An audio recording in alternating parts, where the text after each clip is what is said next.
Independent గా పోయి తక్కువ ఓట్లు తెచ్చుకొని కాంగ్రెస్ క్యాండిడేట్ ని ఇబ్బంది పెట్టారు.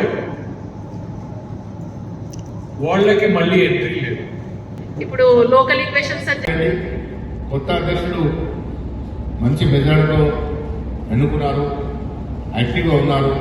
ఈ father my colleague in youth Congress, మాతో పాటు పనిచేశారు ప్రభాకర్ రెడ్డి గారు. ఇంకా స్పీడ్ కావాలి, కొంత వెయిట్ పెట్టాలి, యాక్టివ్గా ఉండాలి యూత్ కాంగ్రెస్. రాష్ట్రంలో యువజన కాంగ్రెస్ ప్రెసిడెంట్ అంటే it's very very powerful position. మీకు తెలియదు, పాలసీస్ మీద అపోజ్ కూడా వచ్చాయి. రాయవల్లి స్టేట్ ఎన్ఎస్ఏ ప్రెసిడెంట్ 91. చిన్న ఎగ్జాంపుల్, జనార్దన్ రెడ్డి గారు సీఎం మినిస్టర్. అప్పుడు ఉజ్వలమైన భవిష్యత్తు రాబోయే కాలం లోపల రాజకీయంగా అన్ని అవకాశాలు దొరకాలని మీ అందరికీ నా హృదయపూర్వకంగా శుభాకాంక్షలు తెలియజేస్తా ఉన్నాను. ఇంతకుముందు నేను కృష్ణా అలవారు గారిని కొన్ని ప్రశ్నలు అడిగే సందర్భంలో గమనిస్తా ఉన్న యువజన కాంగ్రెస్ సంబంధించినటువంటి ఒక ఆలోచన. నేను తెలంగాణ రాష్ట్ర ప్రభుత్వంలో తెలంగాణ రాష్ట్రంలో మంత్రిగా కంటే తెలంగాణకు సంబంధించి ఆనాడు ఆంధ్రప్రదేశ్ లో నేను 87లో విద్యార్థి సంఘ అధ్యక్షుడిగా ఎన్నికైతే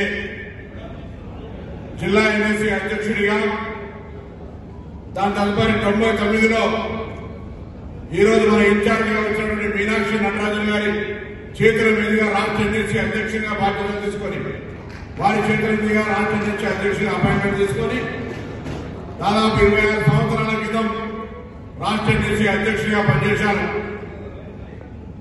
2005లో మార్క్ఫెడ్ చైర్మన్ గా, 2009లో పార్లమెంటు సభ్యుడిగా, తెలంగాణ ఉద్యమంలో భాగస్వామినై మళ్ళీ 2014లో ఓడిపోయినా, 2019లో ఓడిపోయినా తెలంగాణ కాంగ్రెస్ వర్కింగ్ ప్రెసిడెంట్ గా, తెలంగాణ కాంగ్రెస్ ట్రైనింగ్ డిపార్ట్మెంట్ ఇన్ఛార్జిగా అనేక సందర్భాల్లో కాంగ్రెస్ పార్టీ, యువజన కాంగ్రెస్, ఎన్ఎస్సీ, ఇతర అనుబంధ సంస్థలతోటి సుదీర్ఘమైనటువంటి ప్రయాణం కొనసాగిస్తా ఉన్నాం.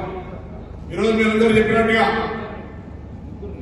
కొంత అవకాశాలు శ్రమ పడ్డప్పటికీ రాకపోవడం, అవకాశాలు మన కళ్ళ ముందే కొత్త వాళ్ళు తీసుకుపోతా ఉంటుంటే తప్పకుండా బాధ కలుగుతుంది. నమస్కారం. ఇలా యువజన కాంగ్రెస్ నూతన అధ్యక్షుడు శివచరణ్ రెడ్డి ఆధ్వర్యంలో కొత్తగా ఎన్నికైన యువజన కాంగ్రెస్ మండల, జిల్లా అధ్యక్షులు, కార్యవర్గ సభ్యులకి ట్రైనింగ్ క్యాంప్ పెట్టడం జరిగింది. ట్రైనింగ్ క్యాంప్స్ నుండి కాంగ్రెస్ చాలా ప్రతిష్టాత్మకంగా తీసుకున్న అంశం. నేను ఇవాళ ఇనాగ్రల్ సెషన్లో అటెండ్ అయ్యి వారితో మాట్లాడడం జరిగింది.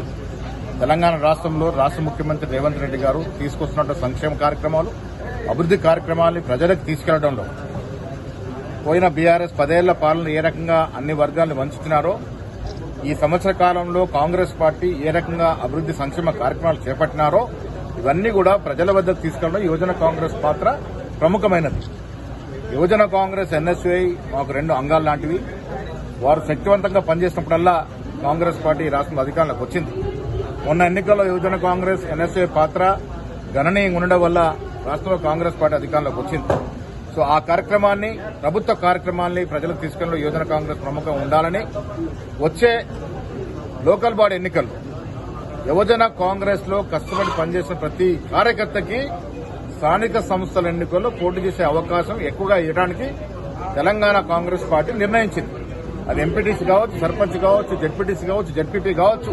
యువజన కాంగ్రెస్ లో ఏళ్ల తరబడి పనిచేసినటువంటి నాయకులకి సముచిత స్థానం స్థానిక సంస్థలు ఇవ్వాలని, అదేవిధంగా పీసీసీ కార్యక్రమంలో ఇవ్వడానికి నిర్ణయమైనది. Thank you.